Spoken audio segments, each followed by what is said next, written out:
Chief হুইপের cartoon বানিয়ে প্রচার করার মামলা করে এক ব্যক্তিকে গ্রেপ্তারের ঘটনা বিরোধী মতামতকে দমন ও পীড়ন এমন মন্তব্য করেছেন সংসদ সদস্য হাসনাত আব্দুল্লাহ। বিকেলে জাতীয় সংসদের প্রথম অধিবেশনে পয়েন্ট অফ অর্ডারে দাঁড়িয়ে তিনি বলেন, মন্ত্রীদের জবাবদিহিতার অধীনে আনতে না পারলে সংসদ সদস্যরা অধিকার বঞ্চিত হবেন।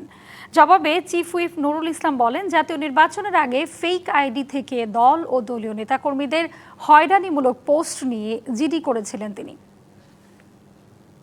আমরা কল্পনাও করতে পারি নাই একটা নির্বাচনের পরে কার্টুন শেয়ার দেওয়ার জন্য হাসান ইনামকে গ্রেফতার করা হবে। মাননীয় স্পিকার, এই ধরনের মামলায় আমাদের এই অভ্যুত্থান পরবর্তী সময়ে বিরোধী দল মতকে দমন নিপীড়নের জন্য গ্রেফতার করা হচ্ছে।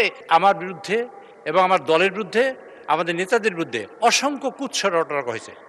মিথ্যা এবং বিভ্রান্তিমূলক, অসম্মানমূলক, অসৌজন্যমূলক এবং কুরুচিপূর্ণ। অনুপায় হয়ে আমরা বলেছি কতগুলো ফেক আইডি থেকে এগুলো করা হয়।